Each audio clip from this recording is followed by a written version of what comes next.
All right, folks. So it looks like we have some good news and some common sense coming out of these super woke sports leagues. But before we get into that, my name is Greg Foreman, and you are watching a Black Conservative Perspective. Don't forget to like, comment, and subscribe. Please subscribe to my YouTube channel. I am a liberal's worst nightmare. And most importantly, share a Black conservative perspective. Let's get it. All right. So, Fox News seems like they're the only people that's reporting good news like this nowadays. But anyways, so Fox News is reporting that Tyler Eifert, who's a tight end for the Jacksonville Jaguars, he used to play for the Cincinnati Bengals before. He's okay. He went to the Pro Bowl once. Not really a superstar player or anything like that. Just kind of a guy at this point, right? So he's going to be wearing David Dorn on his helmet. And if you guys aren't familiar with David Dorn, he is the retired police captain that was killed in the St. Louis George Floyd protest. He was defending a friend's pawn shop from rioters and looters, and unfortunately he was murdered outside of the shop. And essentially you didn't hear anything about it from Black Lives Matter, but I'll touch on that later in the video. Tyler Eifert, I really commend you for doing this, right? And honestly, to be consistent about this, I had to think, like, if we're gonna ask them to keep police brutality victims, off of their helmets, then naturally you would say they should keep something like this off of their helmets as well. Just to be 100% consistent. But since they're going to do it, I actually applaud the NFL for allowing Tyler Eifert, as of right now, as far as I know right now, to wear David Dorn on his helmet. Because if they're gonna be wearing these police shooting victims on their helmets, then if they allow, at least the NFL is being consistent by allowing them to wear the names of fallen police officers, right? So I commend him for standing up, right? I commend him for standing for the truth, for bringing attention to something that actually needs to be brought attention to. And I think that's cool, right? I think it's really cool, right? I'm really, really happy to see that. I think it's just a damn shame that, a bigger NFL star didn't have the balls to do this, right? Like, if we could get a Drew Brees or a Aaron Rodgers or a Lamar Jackson or a Patrick Mahomes or a Cam Newton or somebody that's a bigger star to do something like this, maybe we can bring more awareness to that David Dorn death. And I keep talking about David Dorn a lot because I really felt like that death was close to home for me, right? I have family members that are in law enforcement. In the wake of these protests, right, you go out here and you see all these people riding and carrying on for people who, for the most part, was criminals, right? Or either made really stupid decisions, right? I mean, that's 99.999% of these deaths, right? They were either criminals, right? People that were committing a crime and or made a stupid decision in the process of interacting with the police that led to their death, right? And we march and we, protest in the street and we burn down our cities, we burn down our neighborhoods, we kill each other, right?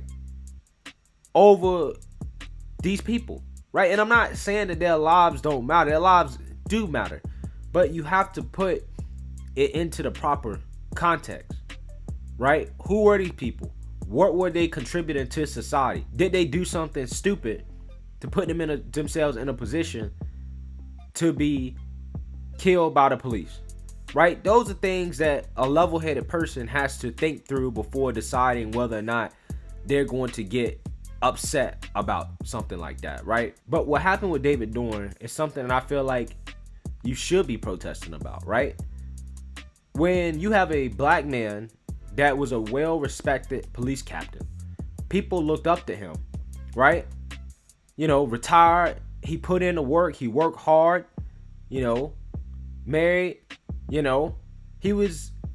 he exemplifies what you would want a man to be, not just a black man, but a man in general to be in this society, right? He was very exemplary of that, right?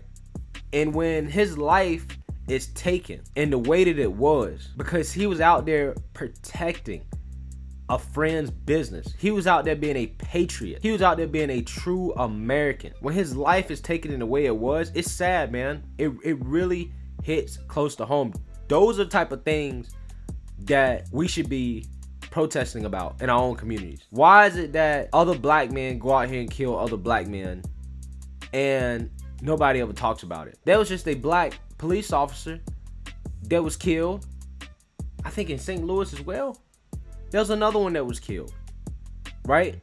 And I'm not sitting here acting like police being killed are, a big epidemic in this country. It's not, right? I gotta stay consistent about that, right? But these are people who put their lives on the line and put themselves in potentially dangerous situations every single day. So it's a miracle the police fatality rate is as low as it is, because they really do put themselves in danger every single day, right? And that's something that we need to respect our law enforcement officers more.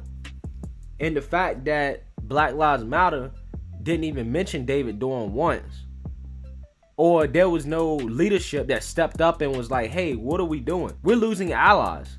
We're losing role models in our communities because we're protesting over people like Rashard Brooks and George Floyd. I'm not saying their lives don't matter. That's not what I'm saying. What I'm saying is that you lose a police officer, a retired police captain, somebody who was a mentor, right? You talk about trying to fix the problems in the black community. Well, the first step is to have more black police officers, right? To have more black police officers that been there, done that, right? That's retired. They can mentor other young black men and maybe get them involved in being police and policing our own communities. And when things like that happen, you're impeding progress. And I think it's really sad that a movement like Black Lives Matter that claims to care about black lives so much ignored something like that. And that's, I think, to me, where I think Black Lives Matter really lost all credibility with me. Right? That was the tipping point for me, is the David Dorn situation. Because that situation showed how this agenda is really only about a certain group of people. This movement has been hijacked by the LGBTQ community. It's been hijacked by the super white liberals. It's now become a women's empowerment movement. It's about everything except the black man. David Dorn was a man. He was an American man that happened to be black. And nobody gave a shit about him except the conservatives. I see it on Fox News. The Republican National Convention had Ann Dorn, his wife, speak almost in tears at the convention. The Democrats didn't have that. The Republicans had that.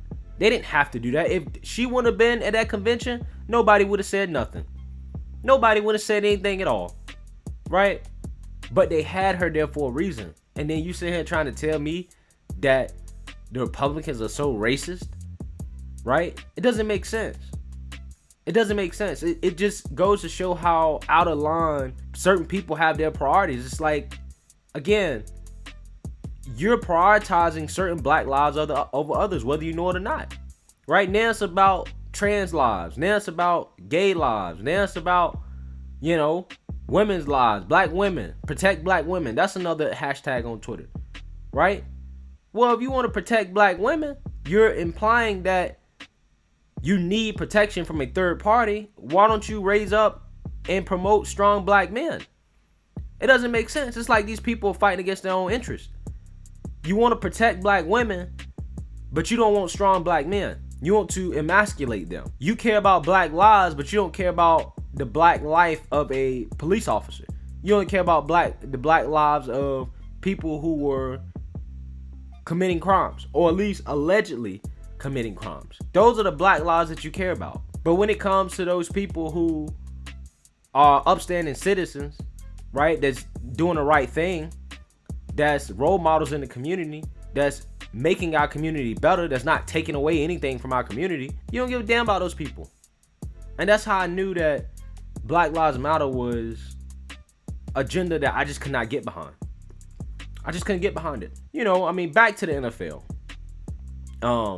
I'm glad the NFL is allowing this to happen, right? If they're going to allow the other names, they should allow this. So hats off to the NFL. who knows where the NFL is going to go with this woke thing this year. It looks like they're going to be allowing a pre-approved list of names. You know, it's going to be the same ones: Breonna Taylor, Jacob Blake, George Floyd, you know, maybe Rashard Brooks. It's going to be what, you know, all the people you know, right? And some slogans like Black Lives Matter and, you know, it takes all of us and end racism and, you know, stuff like that. So they're definitely going to go the NBA route. But at least unlike the NBA, the NFL at least seems open to having a little bit of common sense with their form of protest. So we'll see. That David Dorn situation is just very, very close to me. So that's why I kind of went on a monologue about it. But let me know what you guys think. Do you think that this is a good sign from the NFL that they're allowing Tyler Eifert, at least as of right now, to honor David Dorn? Let me know what you guys think. Don't forget to like, comment, and subscribe, and most importantly, share a Black conservative perspective. Peace.